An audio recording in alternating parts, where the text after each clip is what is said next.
están? Bueno, nuevamente aquí recibiéndolos. Espero que estén disfrutando de cada una de las jornadas que fuimos transitando. En el día de hoy nos va a acompañar la licenciada Gabriela Letón, que ya disertó en jornadas anteriores. Es licenciada en psicología. Ustedes ya conocen su vasto currículum porque lo describimos en jornadas anteriores. En el día de hoy ella va a desarrollar la jornada en relación a configuraciones familiares y los adultos como sostén de estas nuevas configuraciones familiares. Entendiendo que para tanto docentes como adultos que están a cargo de cada uno de los niños, niñas y adolescentes, se nos presentan desafíos frente a estas nuevas configuraciones familiares. Nuevas y no tan nuevas, porque seguramente esto ya lo venimos transitando hace muchos años. Lo que sí hoy estamos haciendo es ponerlo en palabras. Esto que es tan importante, ¿no? Poner en palabras situaciones que ya acontecen hace un tiempo largo. Entonces empezar a pensarlas, analizarlas, a ver qué sucede en las nuevas niñeces y adolescencias. Bueno, desde este lugar es donde Gabriela hoy va a compartir este espacio de reflexión y de análisis. En la próxima jornada, ya que estoy la presento, Gabriela va a trabajar sobre el juego en la constitución subjetiva y la importancia del mismo en las diferentes etapas. Muchas veces hablamos del juego en la primera etapa de nuestras vidas, ¿no? Y esto en realidad el juego es a lo largo de la etapa, de las distintas etapas que vamos transitando, ¿no? Nos olvidamos a veces que los adolescentes juegan o que deberían jugar. Entonces, comprender estos juegos en las distintas etapas, poder de alguna manera gestionarlos para que sucedan, también es importante. ¿Por qué? Porque de alguna manera reflejan cómo los niños, jóvenes y adolescentes comprenden este mundo, cuáles son sus habilidades cognitivas, cómo atraviesan las distintas situaciones. Bueno, esto lo va a desarrollar mucho mejor que yo la licenciada Gabriela, así que le damos la bienvenida y bueno, nos ponemos a trabajar. Un abrazo fuerte para todos y todas. Hola, ¿cómo están? Bueno, muy contenta acá de saludarlas a todas y a todos en esta nueva jornada de capacitación.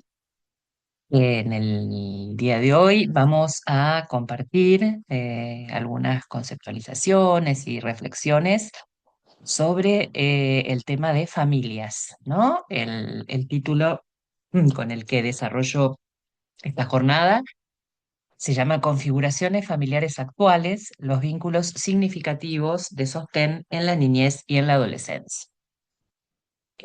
Bueno, agradezco la presentación de Celina y bueno, como ella les mencionaba y ampliando un poquito esto, comentarles que algunos ya han escuchado alguna de mis presentaciones. Me desempeño como psicóloga clínica en el Hospital Zonal de Bariloche desde hace muchos años, trabajando en el área de salud mental infanto-juvenil. Entonces, desde ahí es bueno, y desde distintas articulaciones territoriales, es que, bueno, hago algún desarrollo del campo teórico y desde la práctica para compartir en estas jornadas con ustedes.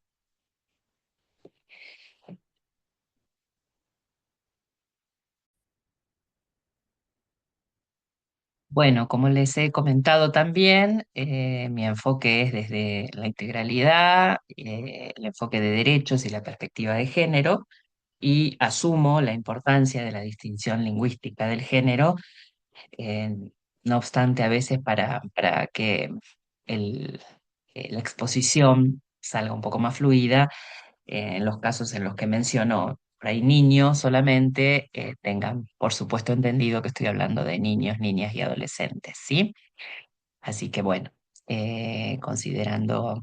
haciendo estas pequeñas consideraciones, vamos a adentrarnos en la jornada. A ver si me cambio ahí de lugar, así se ven algunas de las imágenes. Bueno, como les decía, vamos a estar conversando sobre familias. ¿Qué entendemos por familia? La familia es una organización grupal que es producto de múltiples relaciones y donde existe un vínculo afectivo que es perdurable y que permite diseñar un proyecto biográfico conjunto. ¿Mm? Sus integrantes comparten tiempo, cada sujeto tiene su propia representación interna de lo que es y lo que constituye el escenario familiar, y la tarea del grupo es la reproducción social de la vida según sus funciones y sus roles. Podemos pensarla como una red de vínculos en la cual las personas se relacionan y se afectan unas con otras. En las relaciones vinculares, por un lado, enfrentamos cambios y por otro, mantenemos una continuidad. En todo esto son necesarias múltiples y sucesivas adaptaciones y reestructuraciones siempre ante las nuevas circunstancias que atravesamos. La identidad familiar, este es un concepto central que nos va a permitir también como adentrarnos en esto de las nuevas configuraciones familiares. La identidad familiar no es inmutable. ¿M? Y está permanentemente condicionada por los modelos culturales hegemónicos. Esta es una idea fuerza que tenemos que tener presente cuando pensemos en las familias actuales.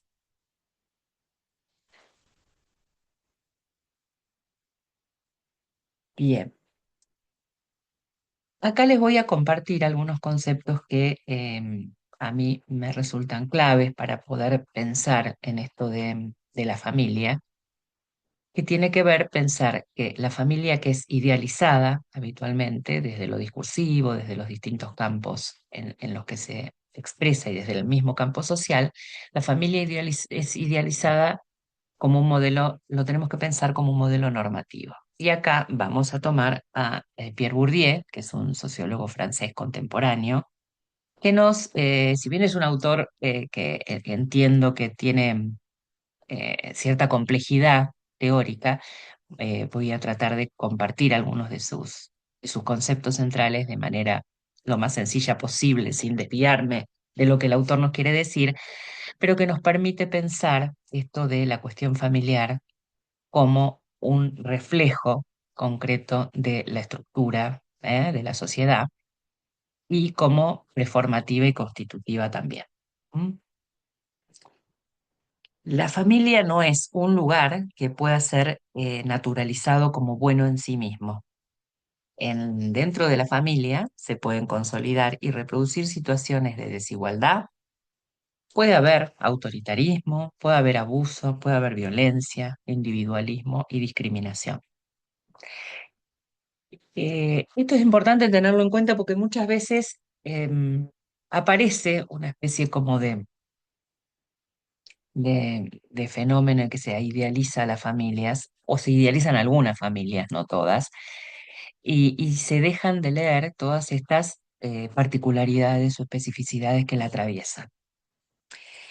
Los modos de interacción varían según la posición que cada sujeto ocupe en ese campo familiar y también según el poder que detenga.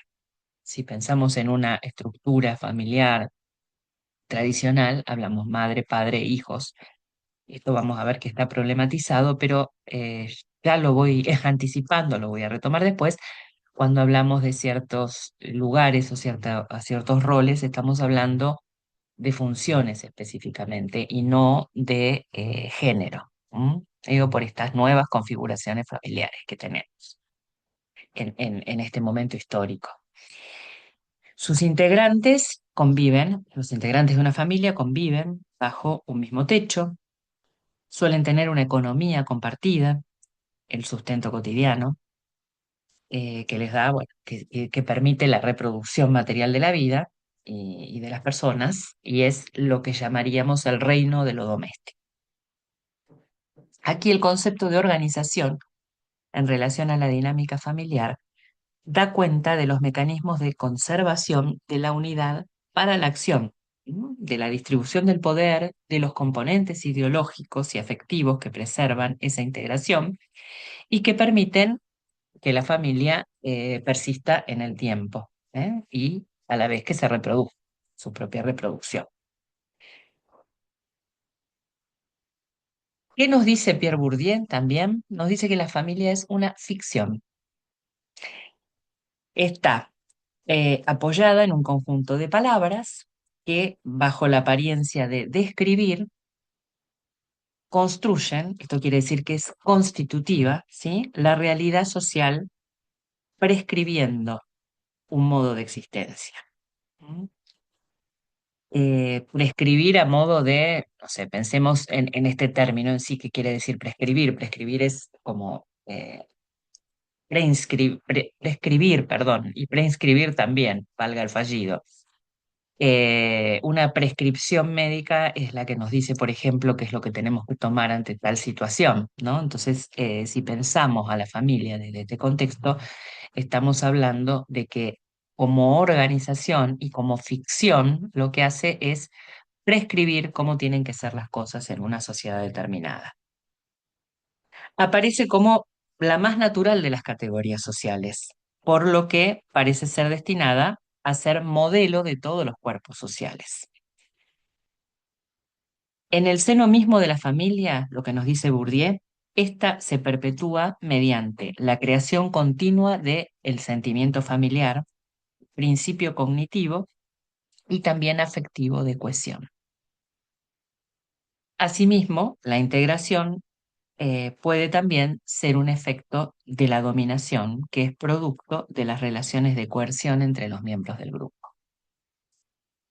Familia, entonces, y esto es lo que quisiera subrayar en este momento de la exposición, es un principio de construcción de la realidad social. Ha sido socialmente construido y es común a todas las personas y los agentes que han sido socializados. Gente, dice Bourdieu, yo voy a nombrar personas para que sea más claro. ¿eh? Ha sido entonces socialmente construido y es común a todas las personas que han sido socializados en un universo en que estaba en sí mismo, ese universo en sí mismo estaba organizado según la división en familias. El otro concepto del que les quiero transmitir eh, nociones es el concepto de hábitus. El hábitus es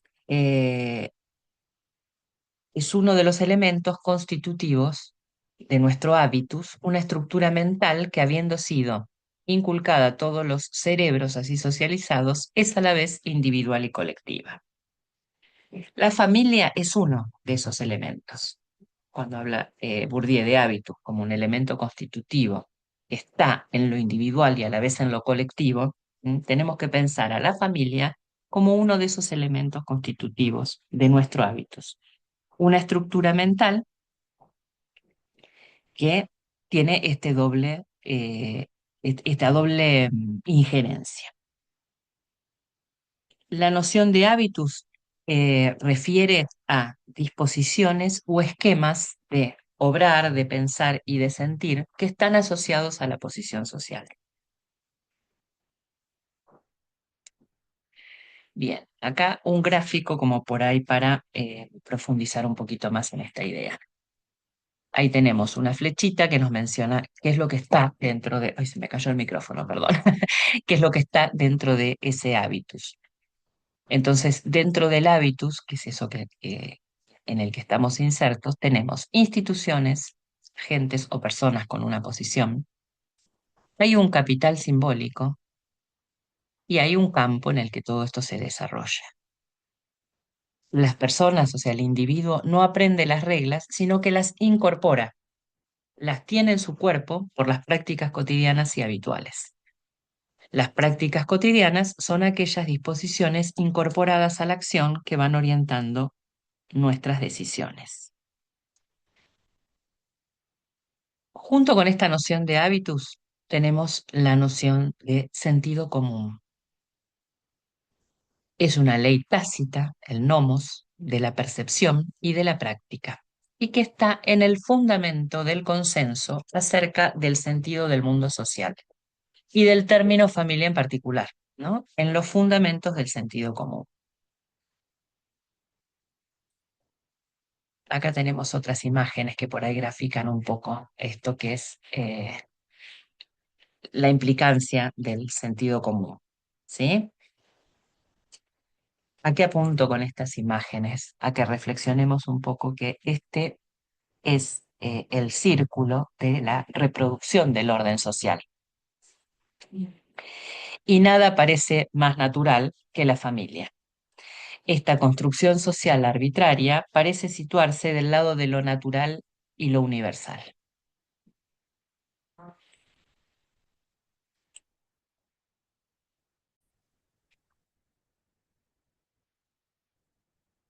Bien, acá en esta diapositiva tenemos la imagen de el gran Albert Einstein, que nos viene a decir que el sentido común es un depósito de prejuicios que se forma en la mente antes de cumplir los 18 años. Entonces, dentro de esto, pensar la familia como una categoría social natural estaría en este campo, destinada por ello a ser modelo de todos los cuerpos sociales, porque la categoría de lo familiar funciona en los hábitos como esquema clasificatorio y principio de construcción del mundo social y de la familia como cuerpo social particular, que se adquiere en el seno mismo de una familia como ficción social realizada. Acá retomamos esto que les decía de la idea de la familia como ficción que nos planteaba Pierre Bourdieu.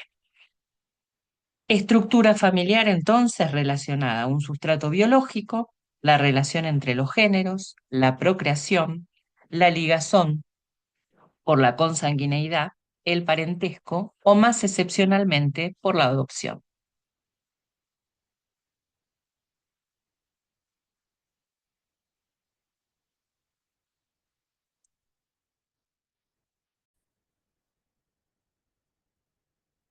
Bien, la familia como realidad que se dice privada, en realidad es de origen pública, ¿sí? Entonces es necesario dejar de considerar a la familia como un dato inmediato de la realidad social para ver en ella justamente esto que venimos planteando, que es un instrumento de construcción de esa realidad.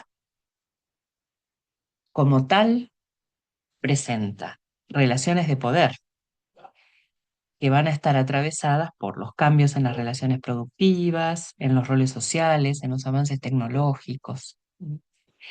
Como ya les decía, la realidad social no es inmutable, pero está condicionada por los modelos culturales hegemónicos. Entonces, familia como lo no natural, sino cultural, institución social, política, económica, biológica e histórica. Y para pensar la familia de cada uno de nuestros alumnos, es necesario entonces que tengamos presente siempre de qué estamos hablando en relación a en qué tiempo y en qué lugar. Las relaciones sociales están atravesadas siempre por relaciones de poder que se despliegan en un momento histórico y siempre la tenemos que pensar entonces en clave epocal. ¿Con qué cuestiones? Con los cambios en las relaciones productivas, con los roles sociales, con los avances tecnológicos, como les decía. Y considerar también las múltiples dimensiones que la atraviesan, que son sociales, económicas, políticas, jurídicas, culturales, religiosas, ¿no? Todo esto, bueno, en lo que son eh, campos teóricos de la salud, es lo que solemos llamarle los determinantes sociales. Eh, Todo esto, obviamente, lo tenemos que tener como presente, entendiendo también que nuestro campo de injerencia desde los ámbitos escolares y desde el campo educativo va a ser recortado, ¿no? Y que vamos a hacer foco seguramente cuando nos vayamos al encuentro de las familias, de nuestros estudiantes, de nuestros alumnos, Vamos a hacer foco en el proceso educativo que esa niña o niño o adolescente está atravesando. Eh, pero sí en la estrategia que armemos con esa familia para acompañar, obviamente, este proceso de aprendizaje de esta niña o niño, eh, tenemos que tener en cuenta estas dimensiones. Aunque esté siempre lejos de nuestras posibilidades cambiarlas, no, no estoy planteando que vamos a poder modificar todo esto.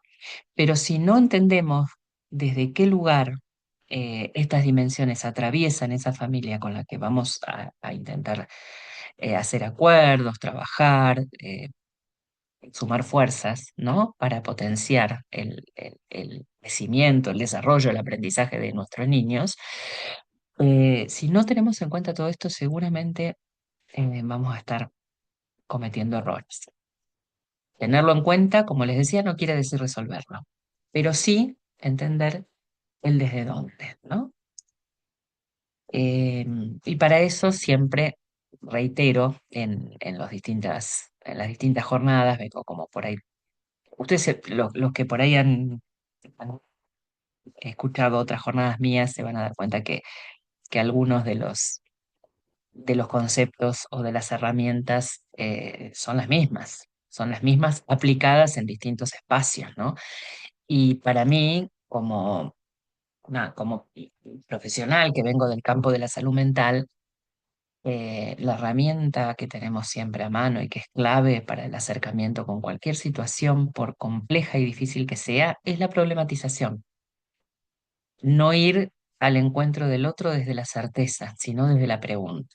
La pregunta es la que abre y la que genera también una predisposición al encuentro y a poder resolver algunas cuestiones, ¿no? Entendiendo esto, la diversidad, las diferencias que el otro tiene, pero la pregunta siempre abre. Eso me lo van a escuchar muchas veces. Bien, vamos a seguir con eh, otro concepto que es central para pensar las familias, que es el concepto de vínculos. Hasta aquí vimos todo lo que hace a lo estructural y contextual, ¿sí? Ahora les invito a reflexionar sobre las dinámicas internas que atraviesan a las configuraciones familiares. No que no vaya a volver en algún momento de la jornada, seguramente vamos a volver a hacer algún anudamiento en relación a lo estructural y contextual, pero ahora nos vamos a meter un poquito en los vínculos. ¿Por qué es importante hablar de familias, no? Por qué el porqué de esta jornada que estamos compartiendo hoy? Porque es allí, en el entramado, en que nos constituimos como sujetos, a través de los vínculos. El vínculo es la unidad mínima para el análisis y el entendimiento del comportamiento humano. No nos podemos considerar como seres humanos aislados. Y ahí aparece la pregunta, ¿no? ¿Qué es de uno y qué es del otro? ¿No? Deja como en un lugar de lo indecible, de lo que no se puede decir, el adentro del uno y el afuera del otro, ¿no? Porque es lo que se da en ese encuentro, en ese entramado. El entre del vínculo no está por fuera del sujeto, ni siquiera lo rodea, lo envuelve. El concepto de entre es un concepto también que trabajamos muy fuertemente en relación a los vínculos en lo que es toda el psicoanálisis vincular. Les voy trayendo también algunas referencias para que por ahí puedan ubicar los campos teóricos desde los que les voy compartiendo estos conceptos. Entonces, siendo producción del vínculo, el sujeto está en él, no está frente a él o por fuera de él. El sujeto es a través del vínculo, es atravesado por él, constituido por él y a la vez es destituido por él en su intención de no ser uno mismo. Entonces el sujeto, por decirlo de algún modo, está hecho de lo vincular. El sujeto es entre, somos siempre con otros. aunque no sean otros en presencia material, pero están incorporados en nosotros. En lo que concierne al trabajo vincular, ese trabajo tiene un costo fuerte, que es el de dar un lugar, ¿no? El de dar un lugar al otro, a ese extranjero que habla otro idioma.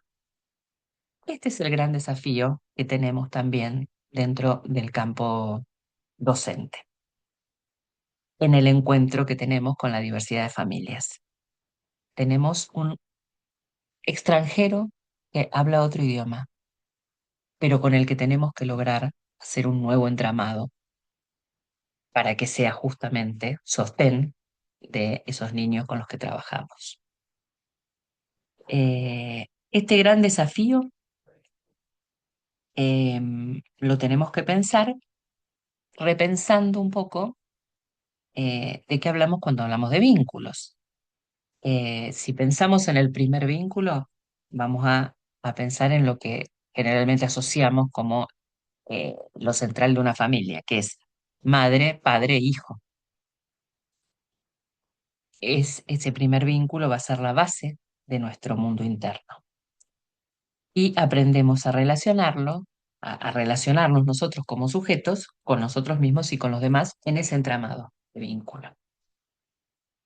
Eh, Voy a reiterar, como lo vengo diciendo, que cuando hablamos de estos lugares, madre, padre, no estamos hablando del sexo biológico, ¿no? Sino de funciones, funciones que se llevan adelante.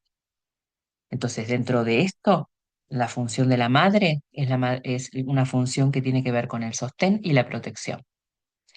Y el padre, en realidad, cumple una función que está más relacionada con poner límites, como que introduce en esa diada madre-hijo, en esa relación que al inicio es más simbiótica, introduce la presencia de un tercero, incorpora ahí la realidad, desde ese lugar.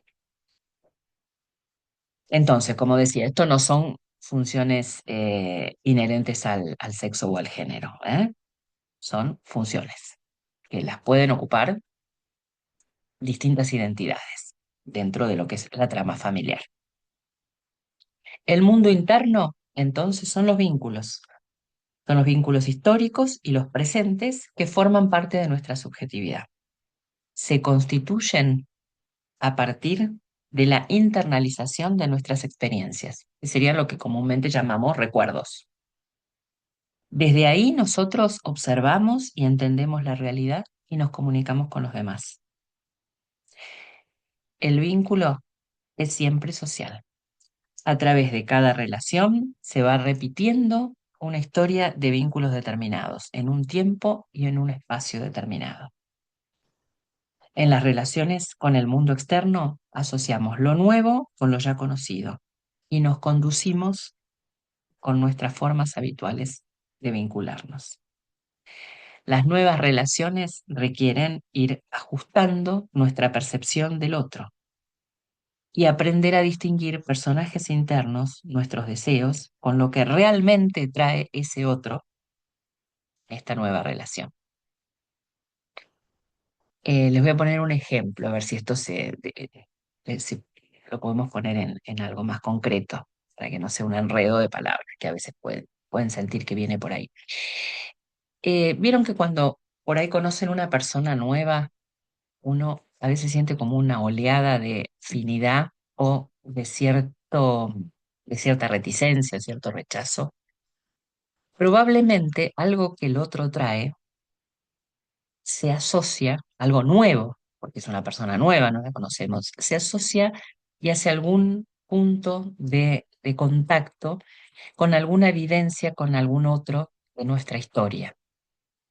Eh, y genera esta cuestión de acercamiento. Dice, ay, no sé, me cayó re bien. No sé, fue algo como, ¿no? Los pibes por ahí dirán, pegamos onda, como un término un poco más moderno. Hay algo de afinidad con ese otro. O por el contrario, hay algo como de, no sé qué, pero algo me generó como cierto rechazo. Me hizo ruido, algo, no sé. estos nuevos personajes que se incorporan en la vida de uno traen un enganche con algún otro de nuestra historia y ese otro puede ser alguien con el que nos sentimos cerca o nos sentimos distantes. ¿Mm? Entonces, está bueno, y esto como un tips para con las familias de nuestros alumnos, pero también para la vida,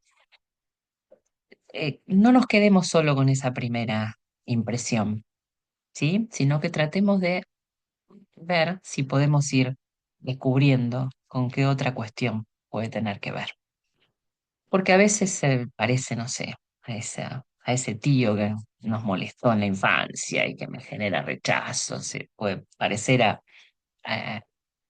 hasta eso, hasta algún maestro que tuvimos que con el que nos sentimos distantes y nos sentimos rechazados, o al contrario, que nos sentimos totalmente sostenidos y que viene algo de esa carga afectiva asociada, no siempre aparece tan claro y tan relacionado con un recuerdo, ¿eh? Esto es un trabajo que por ahí hay que ir haciendo. Lo que aparece es como la sensación, ¿eh?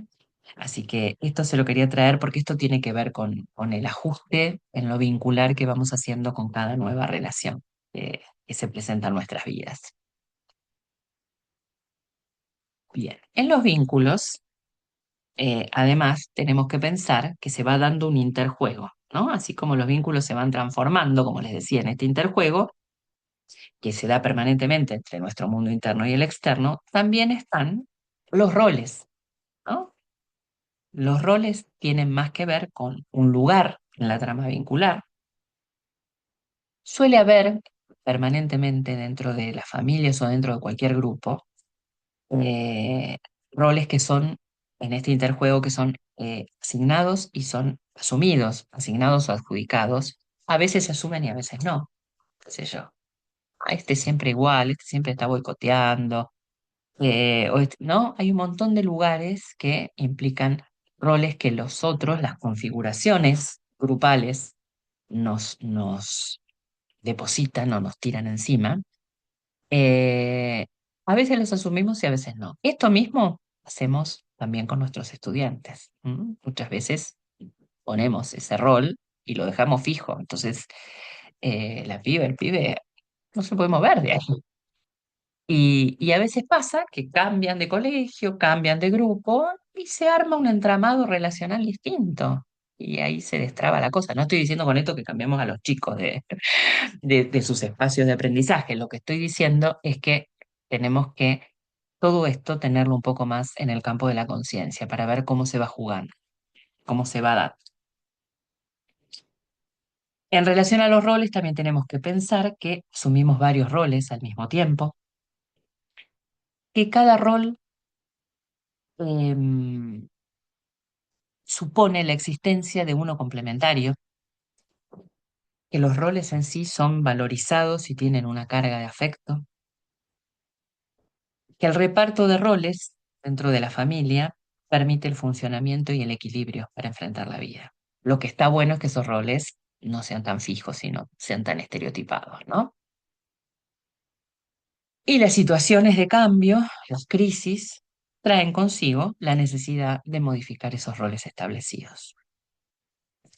El cambio siempre es aprendizaje, ¿no? Cuando cambiamos, cuando hay necesidad de que algo distinto se haga o se piense. Entonces, por ende, ahí hay aprendizaje en el cambio. Entonces, en el espacio familiar aprendemos los primeros vínculos y a la vez nos comunicamos a través de la conducta. Allí aprendemos a sentir, a pensar y a accionar de modo particular. Entonces, pensemos lo que les decía hace un rato, cuán preformativa para con cada uno de nosotros es nuestras familias, ¿no? Si allí aprendimos a sentir, a pensar y a accionar de determinada manera, esto va a ser muy fuerte y muy preformativo, ¿no? Entonces, esto lo tenemos que tener presente para hacernos preguntas, ¿no? En relación a todo lo que traen los niños al ámbito escolar.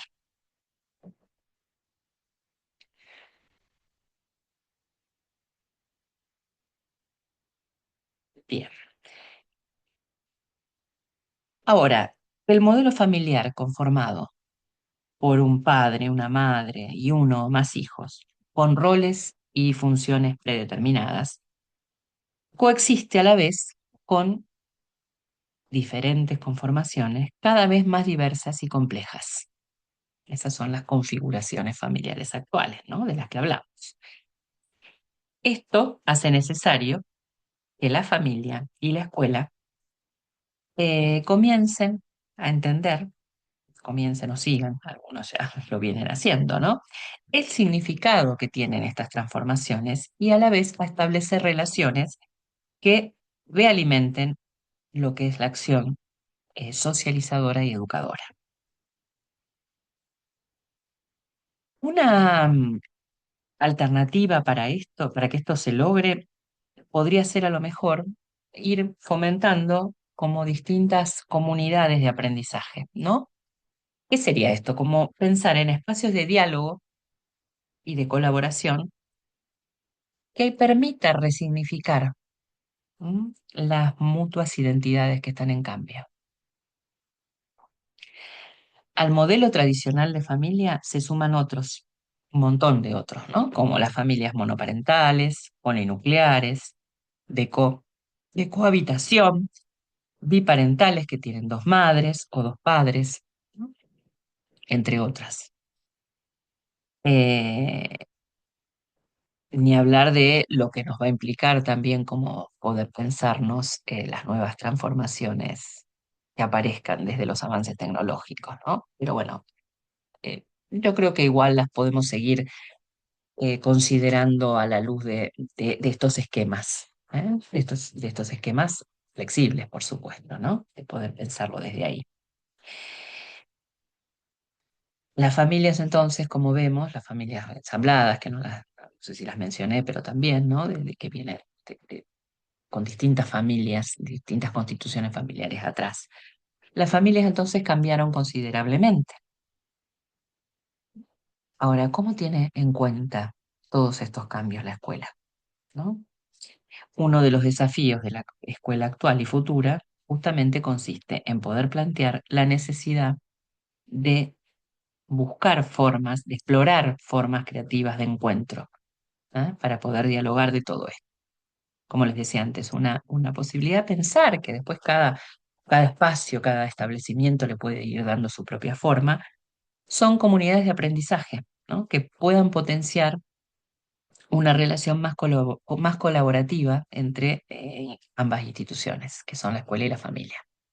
Como vimos, la familia es claramente una institución y tiene una lógica de organización también.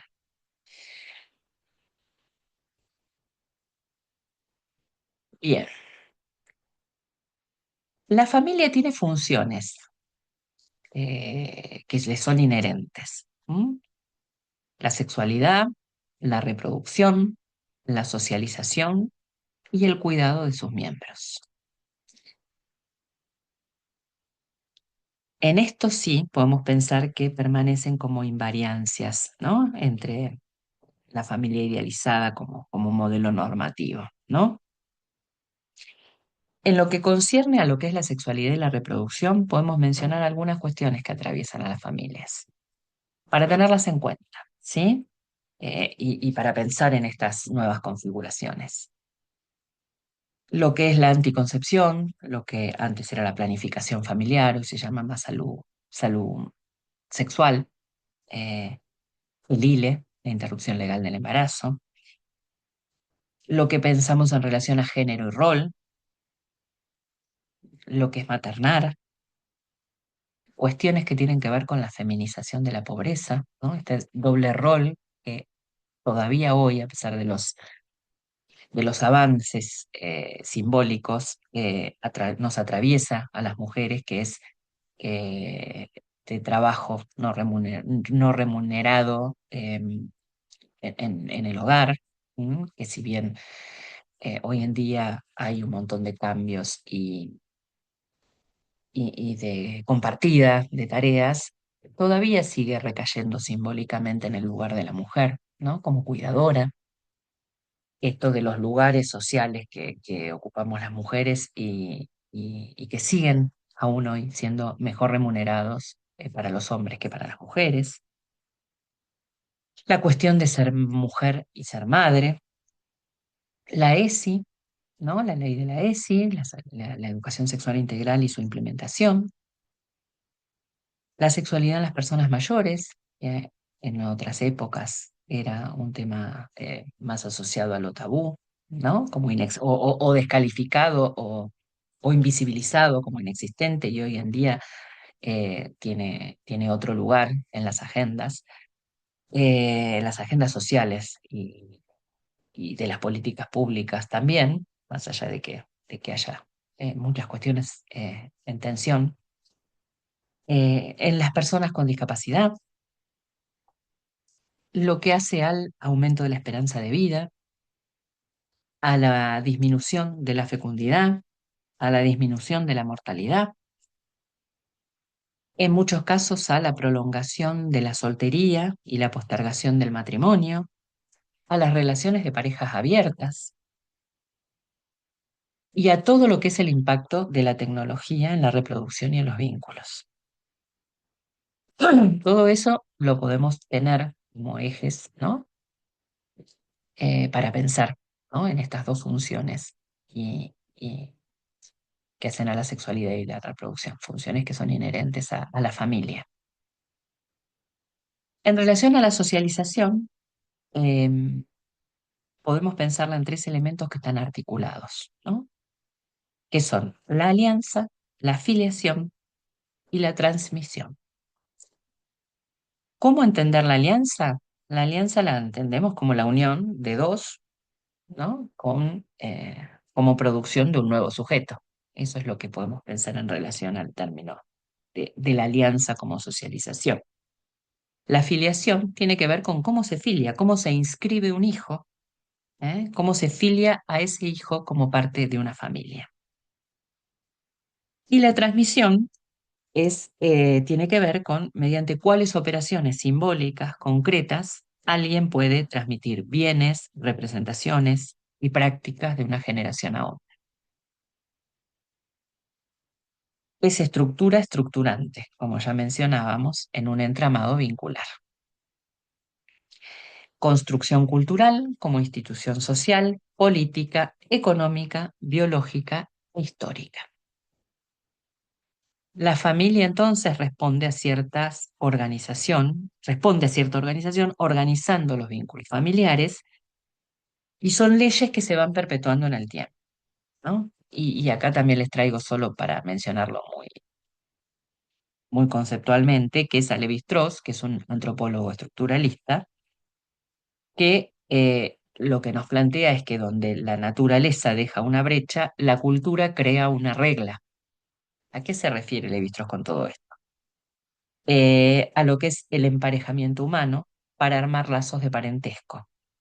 Estos lazos de parentesco se regulan por interdicciones, lo que está prohibido u obstaculizado, o por habilitaciones culturales. Entonces, en esto, la alianza tiene que garantizar dos elementos diferentes, que no están contemplados dentro de la naturaleza, bajo qué códigos se tiene que hacer una alianza con el otro, ¿no? Y ahí eso da cuenta de las distintas configuraciones familiares que se van dando a lo largo del tiempo. ¿Cuáles son estas reglas que genera la cultura que la naturaleza no tiene, según la mirada estructuralista y según Lévi-Strauss? Son la prohibición del incesto y la regulación de la diferencia. La marcación por algún tipo de práctica que implique la diferencia y que regule la diferencia generacional y sexual. Esta regulación lo que marca es un ámbito cultural para entender la dinámica de la familia más allá de las posibilidades biológicas que tiene de reproducción o de procreación de la especie. Entonces, el tabú del incesto, ¿sí? Que es una de las reglas culturales que atraviesan a las constituciones familiares, el tabú del incesto está en distintas organizaciones familiares, en diferentes culturas y en diferentes tiempos históricos. Y mientras algún elemento de los vínculos quedara prohibido o quede prohibido para la alianza y la reproducción, quedará prohibido para el acceso a las posibilidades de alianza y la reproducción, quedaban habilitados los restos de esa cultura. No sé si se entendió esto último. En algunas, esta prohibición, o sea, con este sí, con este no. ¿Ah? Esta regla de prohibición del incesto es con esta persona dentro de la familia,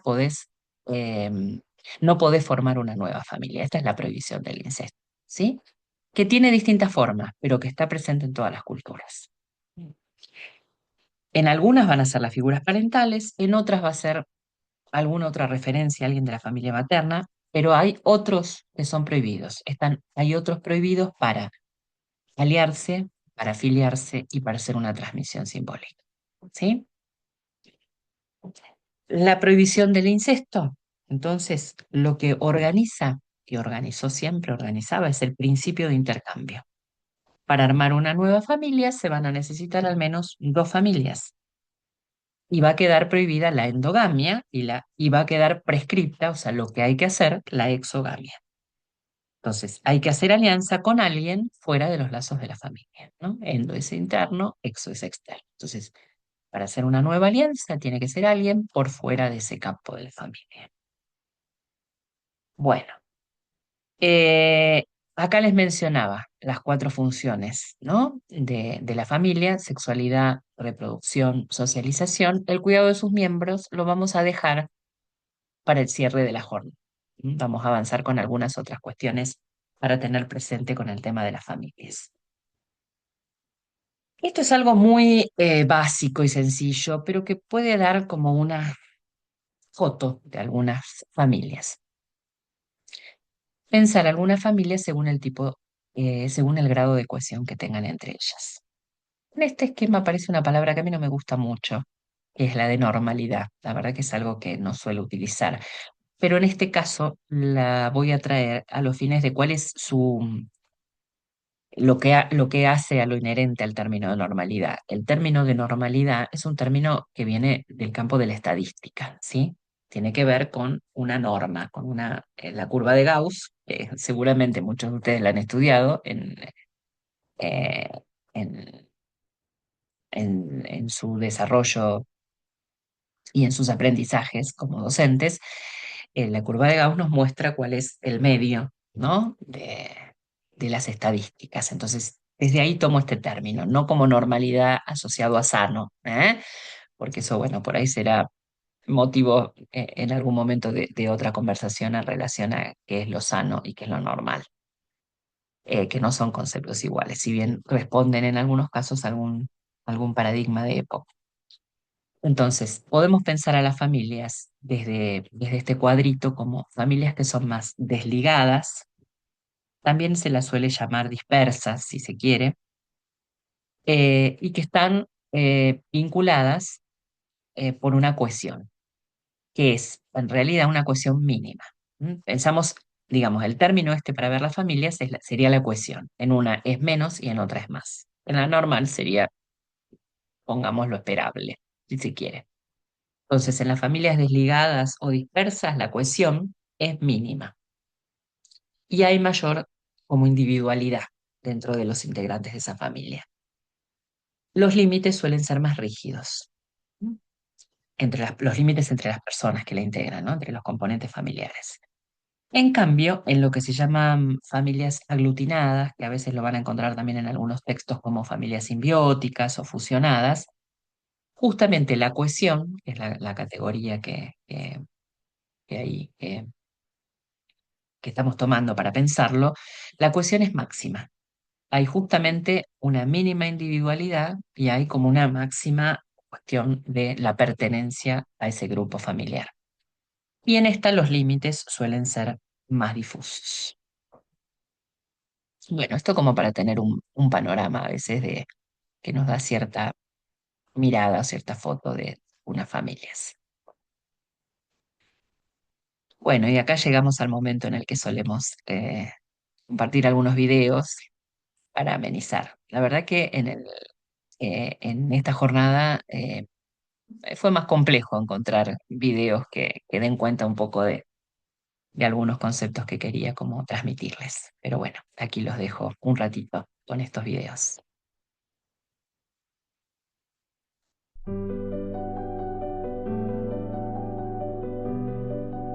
Ah, la familia. ¿Qué sería de nosotros si no hubiera una? Me refiero, ¿cómo se inicia una familia?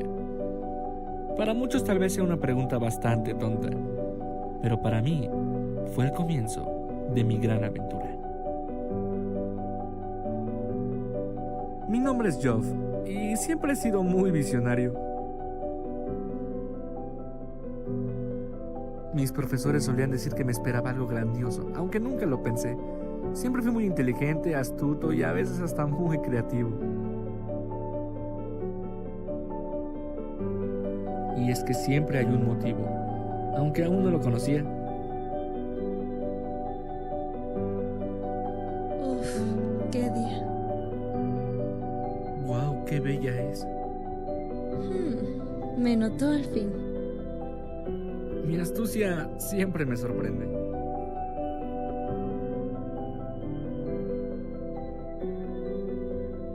Uf, y a veces hasta de más. Mi sueño de una familia era lo convencional. Mi sueño se estaba haciendo realidad. Quería una familia. No podía esperar a que fuéramos 3 o 4.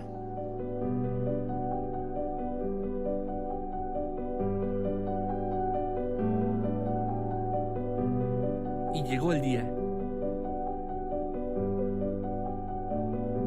Y es que cuando ves a la vida a los ojos, todo cambia. Porque nunca sabes cuándo harás tu sueño realidad. ¿Se acuerdan de mi astucia?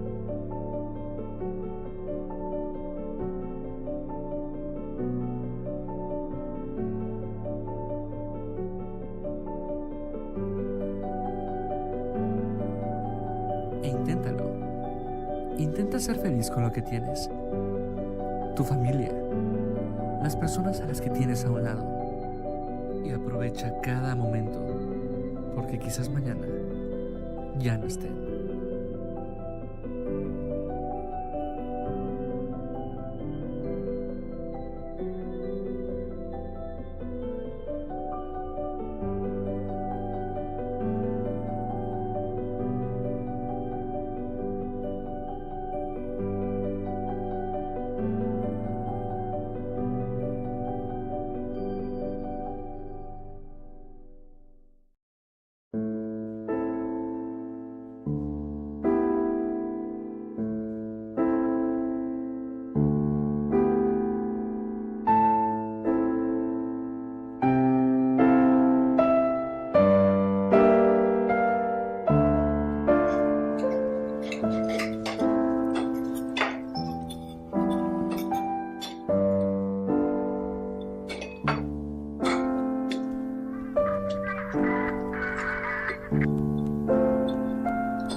Hey Jake, you want to pass the salt, please?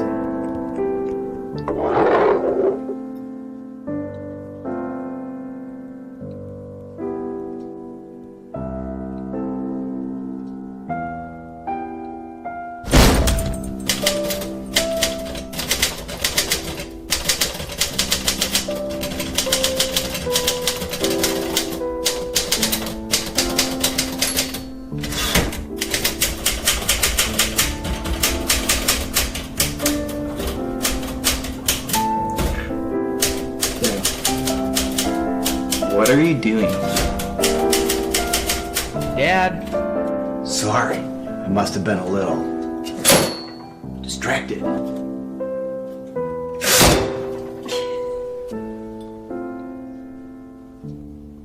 Pass the salt.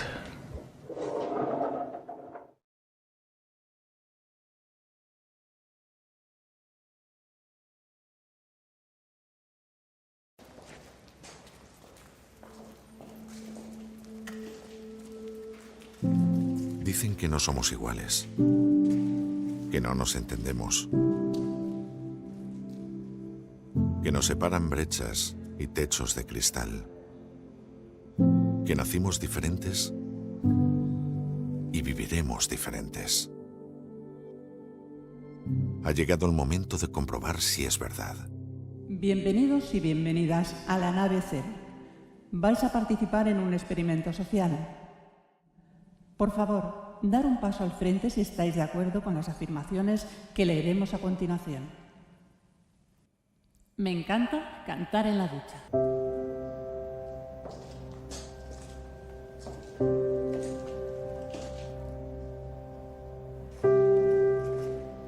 ¿Alguna vez no he tenido agua caliente en casa?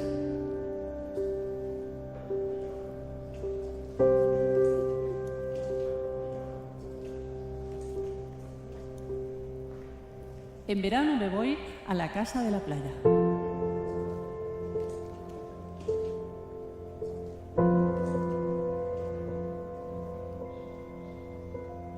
¿Alguna vez he dormido en la calle?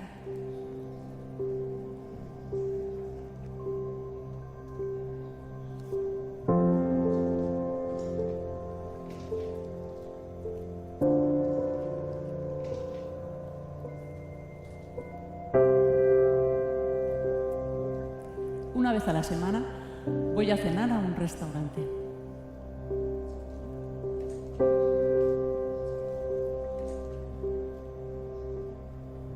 No tengo que comer.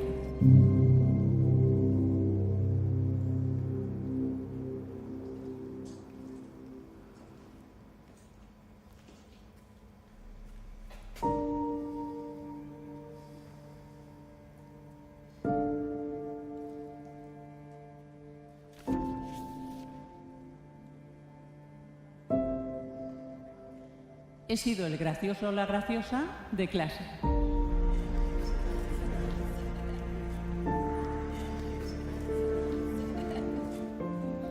¿Estoy enamorado o enamorada?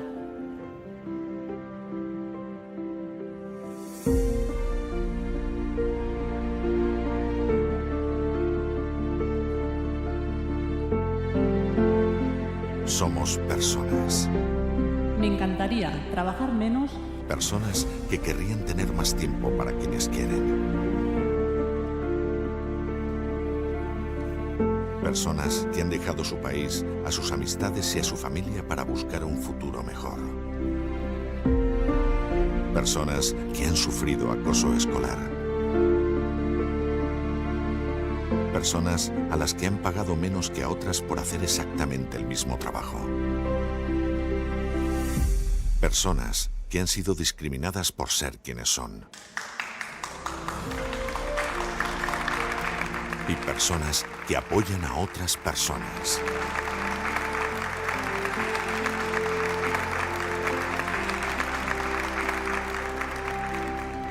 Construyamos un futuro en el que cada persona cuente.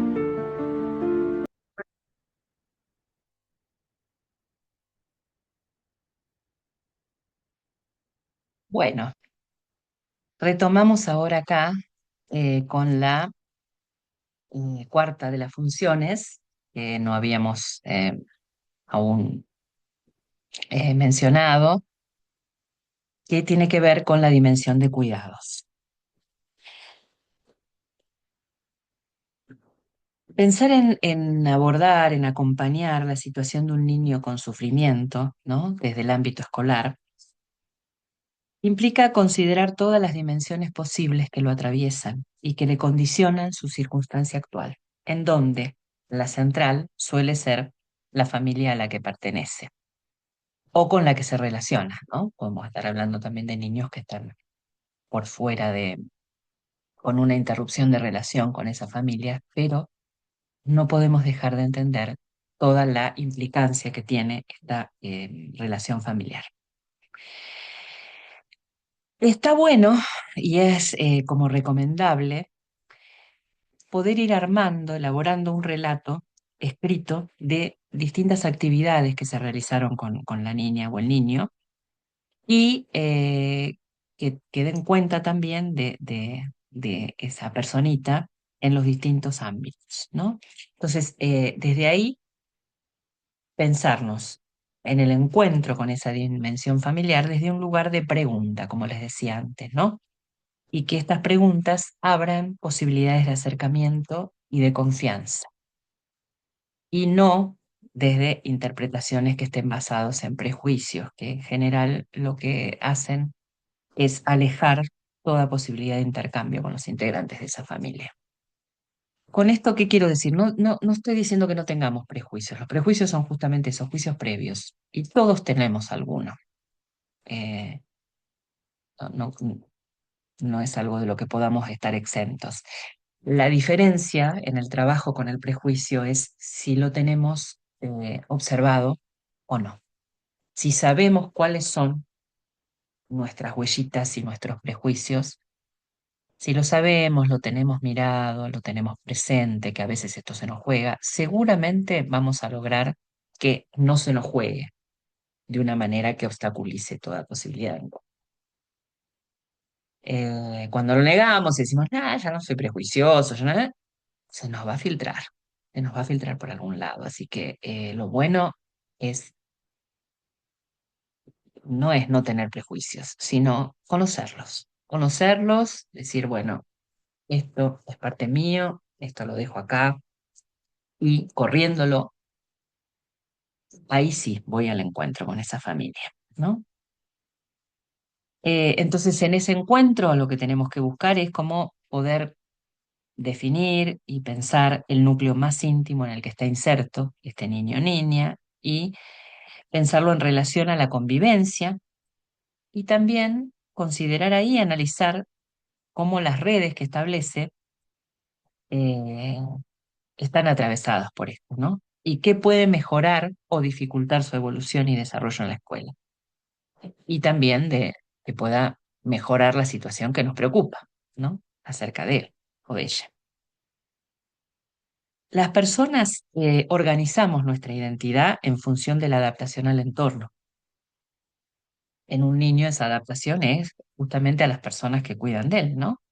Entonces, para pensar en familias y la importancia que tienen en los niños con los que interactuamos en la instancia escolar, tenemos que remitirnos a una etapa primordial, que son las primeras vivencias, ¿no?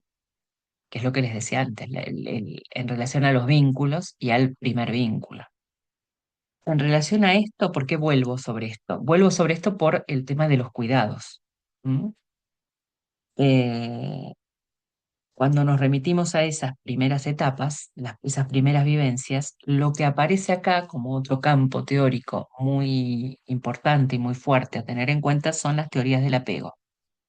Bowlby es uno de los creadores de esto, Winnicott trabajó muchísimo con esto, em, y el tema del apego tiene mucho que ver con la constitución subjetiva siempre de los niños y niñas. Entonces, las necesidades emocionales infantiles solo se pueden entender a partir de las relaciones y de los vínculos afectivos. Y esto es central pensarlo más allá de esas configuraciones familiares. Todo lo que desarrollamos, que habitualmente llamaremos como función materna o función paterna, son construcciones teóricas que no deben pensarse desde el sexo biológico ni desde el género, sino justamente, como les decía, desde la función. Y cuando hablamos de función, hablamos también de posición, que forma parte de una trama simbólica en la que estamos insertos, ¿no? ¿Qué?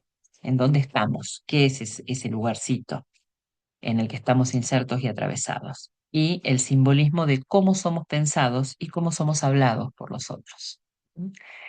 Desde el psicoanálisis siempre mencionamos que el sujeto está eh, aún antes de nacer y aún antes de ser, en muchos casos, concebido, cuando es pensado por otros y es hablado desde el lenguaje, ¿no? Cuando no piensan en, en términos de un nuevo hijo, uno ya lo piensa desde el deseo y lo habla, le piensa un nombre, le da un nombre, en el mejor de los casos, por supuesto, ¿no? Cuando hay algo del deseo puesto ahí. A veces esa búsqueda no está, aparece un hijo desde lo no buscado y bueno, y ahí habrá que ver qué es lo que se construye en ese lazo. Y eso también va a ser muy fuerte y muy constitutivo en la vida de cada uno como persona y de un niño. Si un niño ha sido pensado y buscado desde el deseo, aunque no haya sido buscado, aunque haya aparecido un embarazo y después haya sido deseado, no es lo mismo que si estamos hablando de un sujeto que, que aparece en una familia sin que nada de esto haya generado un armado previo, ¿no? No digo que sea determinante en la vida, pero que deja algunos hilos que hay que ir viendo cómo anudar. En la actualidad, como parte de, de lo que impacta en las nuevas configuraciones familiares, y para pensar estos atravesamientos, les quiero compartir otro concepto que me parece bastante interesante para problematizar y para interpelar estas nuevas configuraciones, que es de Bauman. Bauman es un sociólogo que habló mucho de lo líquido, ¿no? Tiene varias producciones, varios libros, pero bueno, yo el que les quería traer acá a colación es el de la sociedad líquida. Y hablo de lo social como lo que decía antes, ¿no? De lo preformativo de una familia. Eh, la sociedad líquida de la que nos habla Bauman es una sociedad de vínculos afectivos e inseguros, que esto impacta en la subjetividad, dando lugar a varias cuestiones, ¿no? A vínculos, por un lado, afectivos inconsistentes, inseguros, lábiles, podríamos decir. Cierto dominio del pensamiento operatorio concreto y más dificultad para la simbolización. Eh, lo líquido es un poco eso que se nos escurre, ¿no? Por eso el término, ¿no? Da lugar a una predominancia del éxito y del triunfo, de logros y ambiciones que persiguen el poder. Aparece también un efecto de muy escasa aceptación o nula, escasa o nula directamente aceptación de la frustración y de los sentimientos más asociados por ahí a la tristeza, ¿no? O por el contrario, aparecen personas que quedan muy pegadas en estas sensaciones de depresión y quedan pegadas ahí y no pueden mover. Y da lugar también a una generación de carencias afectivas. Eh, Bueno, Bowley, como les decía antes, que es el creador de la teoría del apego, ya en 1952, ¿no? Nos decía que la inconsistencia de los vínculos afectivos en la infancia tiene repercusión directa, ¿no? Con las experiencias vinculares de la edad adulta y que puede ser generadora de grandes complicaciones en la salud mental de los sujetos. La sociedad actual, bueno, que yo cuestiono, acá lo hablo desde mí, compartiendo, por supuesto, estas ideas de Bauman también, eh, tiene una tendencia también a la hiperactividad, ¿no? No tolera la incertidumbre, suele tener muchas dificultades para reconocer los errores, ¿no? Y los errores son una parte central del aprendizaje, ¿no? Si uno se equivoca puede aprender, pero bueno, depende cómo sea ese entorno y ese sostén. Ese error va a abrir la puerta y va a funcionar como llave o va a funcionar como muralla, ¿no? Si el entorno frente al error nos plantea algo muy rígido y cerrado, deja de ser llave y pasa a ser muralla. ¿Mm? Entonces, somos seres relacionales y de la relación depende nuestra manera de ser, de sentir y de ser. Y por eso desde allí el tema de los cuidados es central.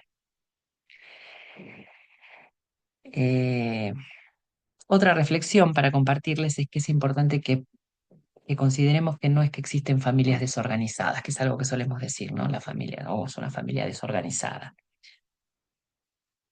La pregunta es, ¿qué tipo de organización tiene esa familia?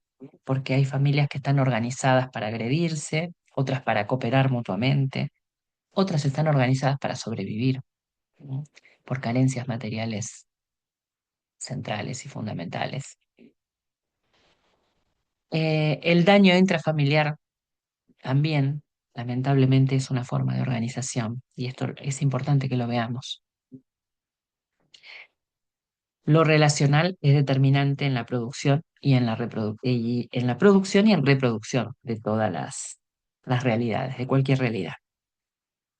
Y en esto, nuevamente, apelando a esto de no estigmatizar y a poner entre signos de pregunta nuestros prejuicios, los diagnósticos familiares estigmatizan a las familias y a los niños a los que les enseñamos.